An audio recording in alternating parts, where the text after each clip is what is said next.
Hi everyone, I am Mike of mikeandtessplay, and welcome back to Pokemon Sword version.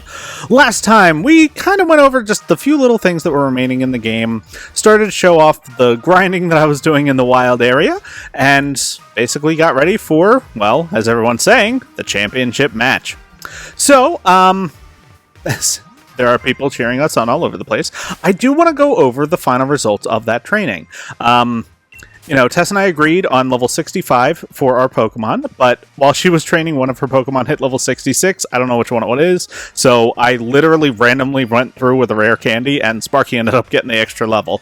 But as you can see, my team is now fully stocked. They are higher level. Again, I'd recommend for Leon, probably go somewhere around 62 to 63, and you'll be safe. But, you know, for the rival one, we wanted to kind of just maximize at a level that, you know, we weren't going to grind past. So, well, not grind past, level past accidentally.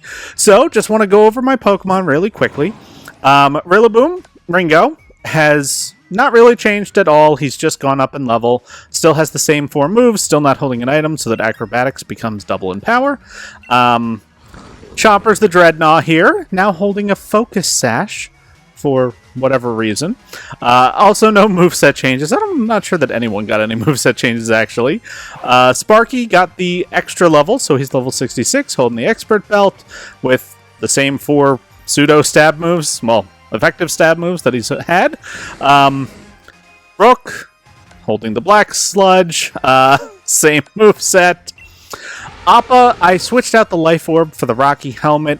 Just wanted to have Appa have a little more defense, and knowing that the Life Orb does in fact hurt him despite sheer force, you know, I wanted him to not hurt himself whenever he attacked. Same moveset, I almost got rid of Heavy Slam or Iron Head, but there's legitimate uses for both of them, and his moveset doesn't really need any other help. And then Slippers the Runeregus, still holding that leftovers. And also no changes. He's got good offensive moves and some more defensive options. So that's the team as we head into the championship battle. As we go into Rose Stadium, because there was so much between the final member of the Elite Four and the champion. But we've got fans all over the place. These two are still skeptical. They don't think we can beat Leon. Ball Guy's still here, and no, Orbeetle. I know.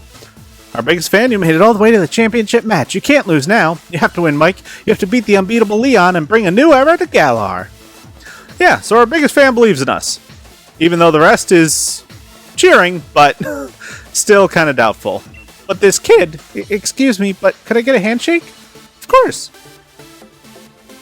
That was not a handshake, but we'll go with it. Thank you so much. I'm never going to forget this. He's like our fan, and he's so nervous. It's so cute. But when you're ready, this is the final match against the champion, the championship match. Are you ready to face Leon? I am ready to beat him. Then change into your uniform and head out onto the pitch. You get the super cool championship symbol.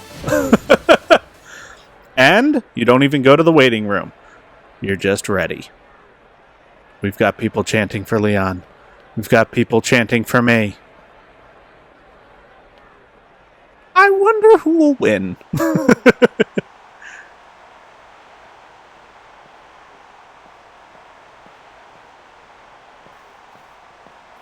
tension builds.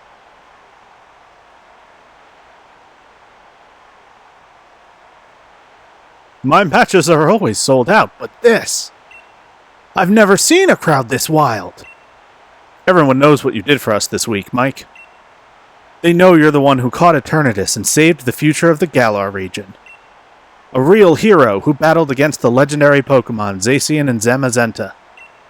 I couldn't have dreamed of a better challenger to help increase my winning streak. Now that I've seen just what kind of strength you possess as the greatest of challengers, crushing you into the dirt will show everyone just how strong their champion truly is. Come on, Mike, let's make this a final match that'll go down in Galar's history. No, a match that'll change Galar forever. We're gonna have an absolutely champion time.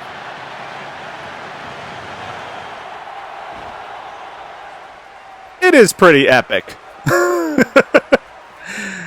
And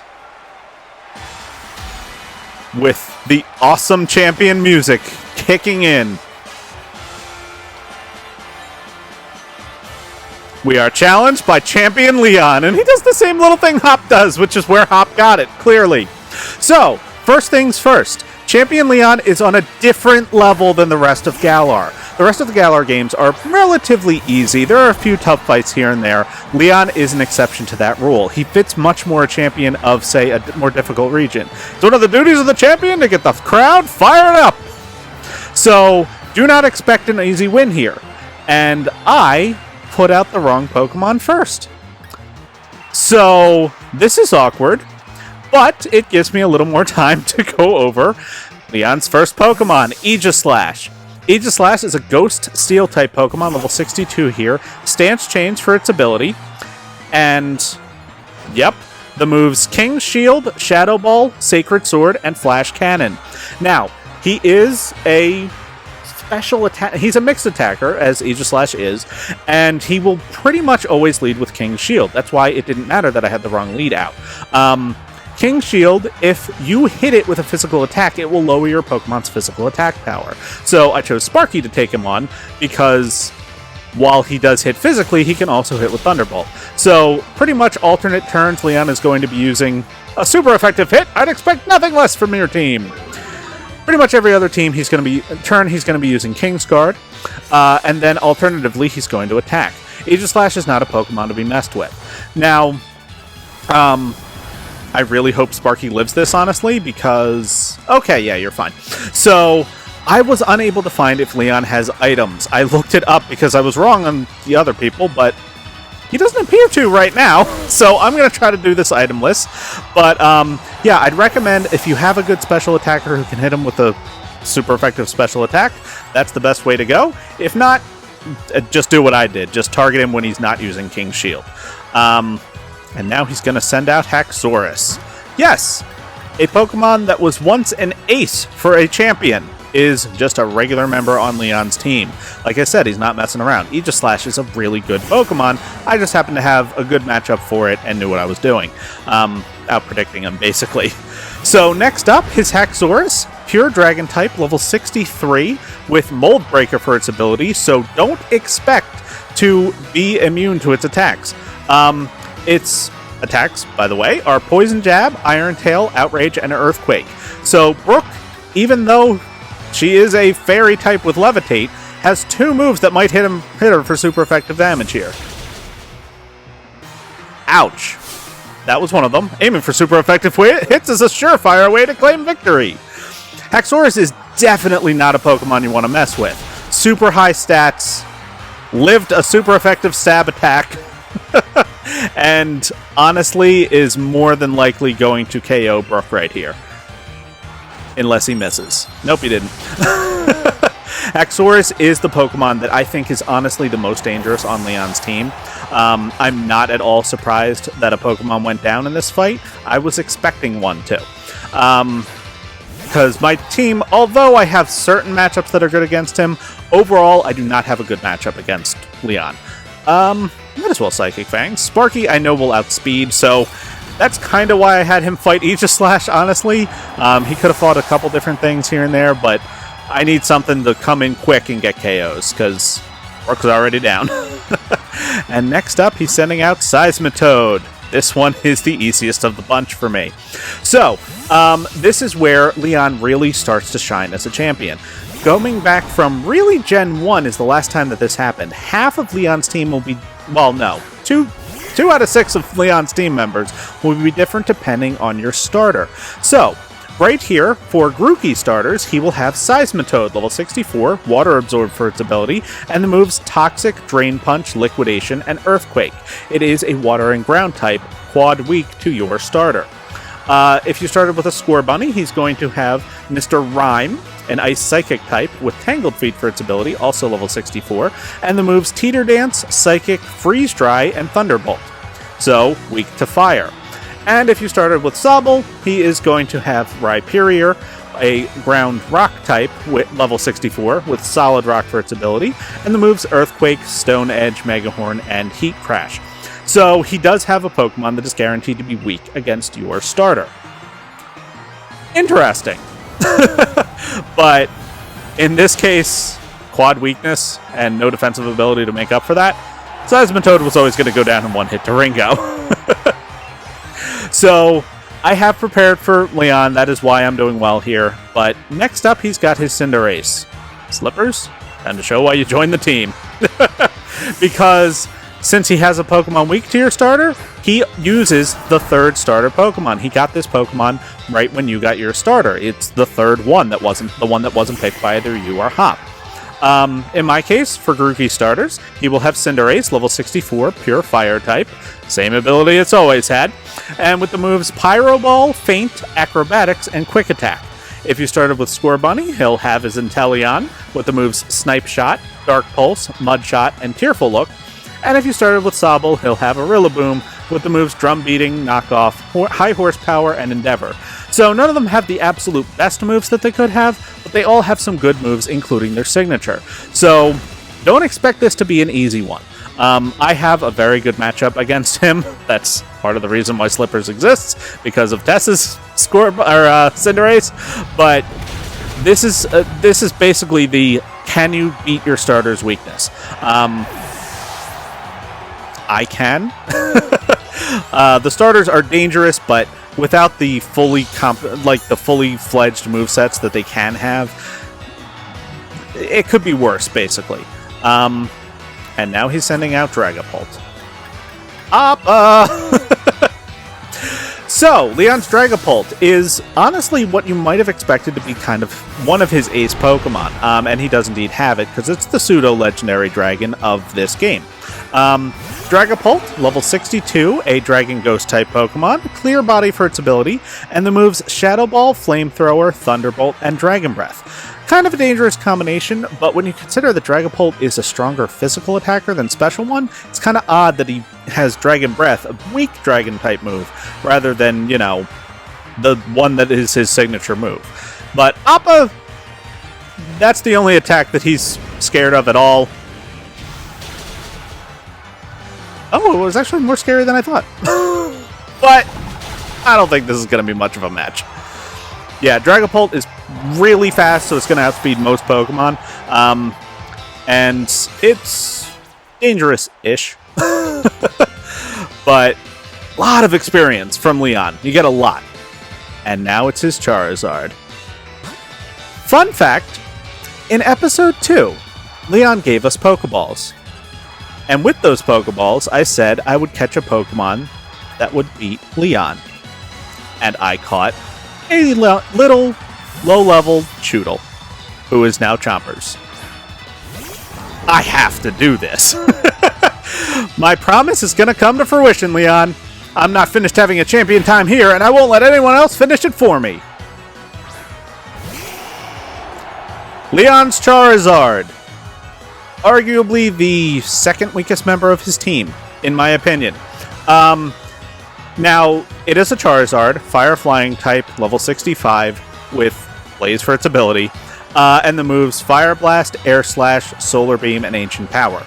He is, of course, going to Gigantamax it on the first turn. Its G-Max move is G-Max Wildfire, which does damage for 4 turns.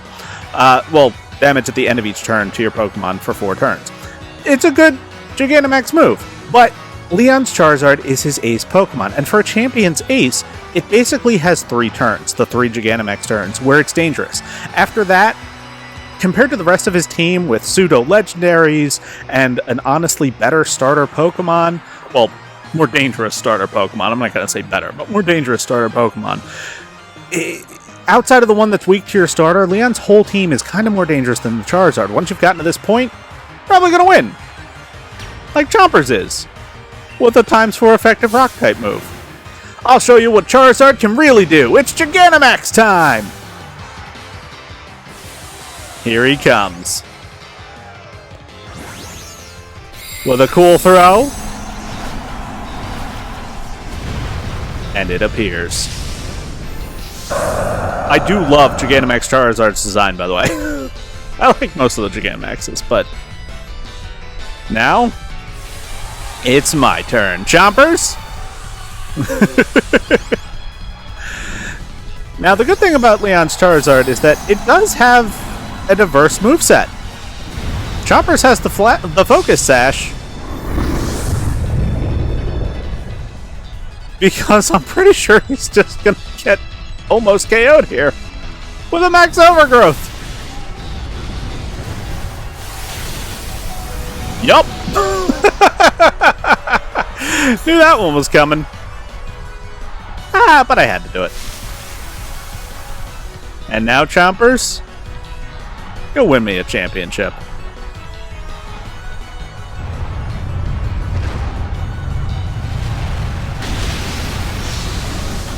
And there it is.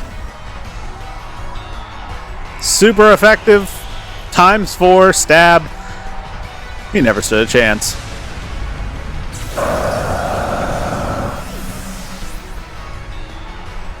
And just like that.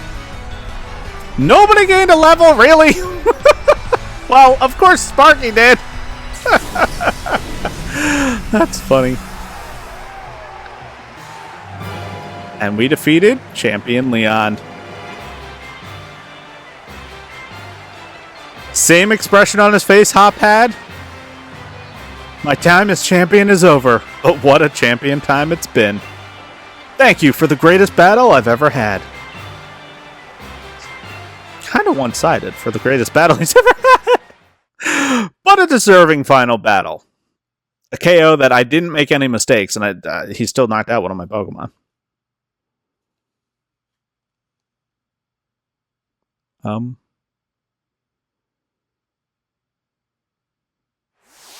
There we go.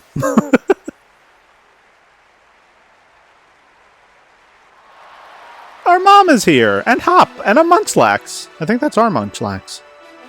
Congratulations, Mike. You've beat even the unbeatable champion, making you the new champion of the region. You've become a first-rate trainer, all right. I offer you my heartfelt congratulations.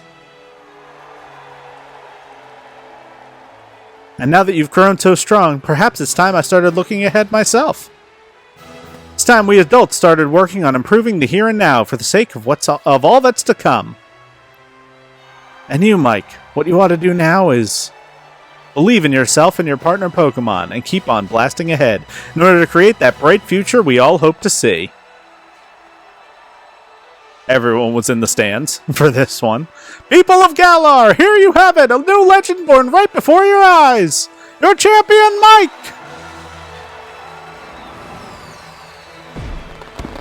As the fireworks go off, bet you can't wait to see what kind of future a kid with this kind of strength might bring about. I sure can't. Let's watch and see what he can do. Yeah!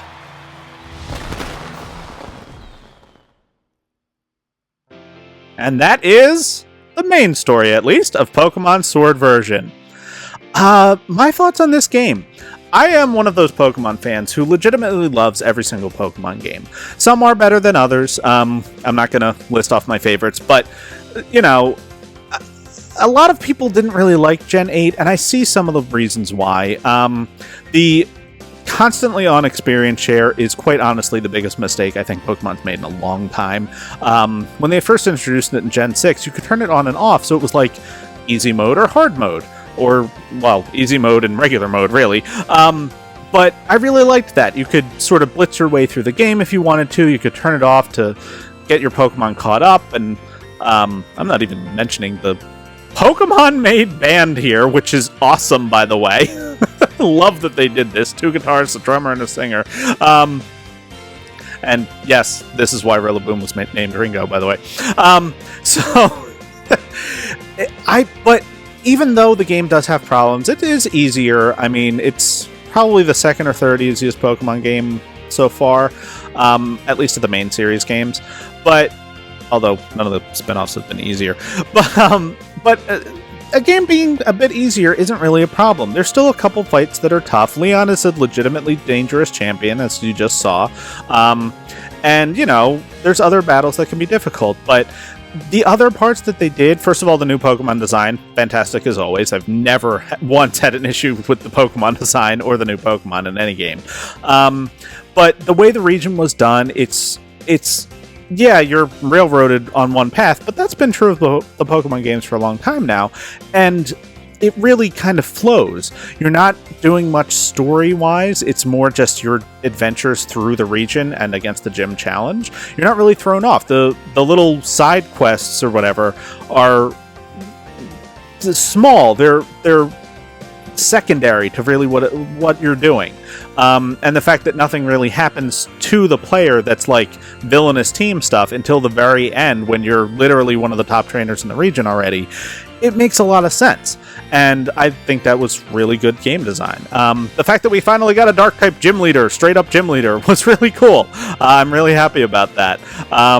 And, you know, all of the gym leaders, they each had their own stories, kind of more so than many gym leaders have had in the past. You know, I love that we had Opal, creepy as she could be, trying to find new, you know, a protege, trying to find the new gym leader, and she finally found it in Bede. I liked the rivals. You know, Hop is, I mean, Hop is very similar to another rival, and in my opinion, not quite as good as him. But he's still a very likable character. He wants to be like his big brother. You're his biggest rival, but he's still cheering you on, even though you beat him. You know, he's likable. And then Marnie is the kind of like, why is everyone around me being evil when I just want to be normal? So she's fun. And then Bede obviously is just trying to gain approval from someone. And then he finally gets it and gets a little bit nicer at least. Chairman Rose is a very interesting villain. He's, you know, he's strictly out to try to do good. He's just misguided about how he's doing it, and about his timing. So, you know, everyone in the game is likable to some extent. And that's really strong in a Pokemon game. You know, they've kind of turned more towards focusing on characters in later years, and I like that. I like the change. So I've been a fan of Sword and Shield since it first came out. You know, it's a little bit different from other games in the series, but there's nothing wrong with that. And yes, I'll grant you, Dynamaxing is not as good as either Z moves or even close to Mega Evolutions. I still don't know why they didn't just keep up with Mega Evolutions. But Wooloo are adorable, and the fact that they're all over the place is fantastic. So overall, I would say I love every Pokemon game, and Sword and Shield are certainly no exception to that. So I really wanted to do you know, I'm always going to, basically this channel will often have a Pokemon game running, as we get to see the opening screen for first time in a long time, but with a change. This is actually very interesting. Once you become the champion, it's no longer just a Pokemon. It's you and the team you won the championship with, and I think that's awesome. I don't know how they programmed this, but it's amazing. I love that you can actually see, okay, this is the team that won me the championship, that beat Leon. And, you know, they're all lined up, like, right next to you, and I don't know, maybe I had Ringo up front accidentally so that this shot would have them in order as I caught them. Maybe. Sort of. Definitely. So, you know, I think it was a great game. I'm super happy that we chose to do a rival run of it. And of course, the journey of the game is not over. And the journey of the series is not over. We're not doing the post-game. Saying that right now. But Magnolia is here to give us a little something for celebration. A Master Ball. Did not get one during the main course of the game. First Pokemon game where you never get a Master Ball until you defeat the champion. And, yeah. She's talking about how we defeated Eternatus, and Dynamaxing is the root of... I don't know. I wasn't really paying attention. But you do get a Master Ball, and I think that's important. It's important to show there. So, there's more for me to do, though. Because while our only objective now is adventure to your heart's content, and while someday we might do the post-game, there's quite a lot to go over, and of course there's the expansion packs that we never even touched. But right now, there's only one thing left for this rival run to do. And that is go back to the wild area and have one last battle with my rival.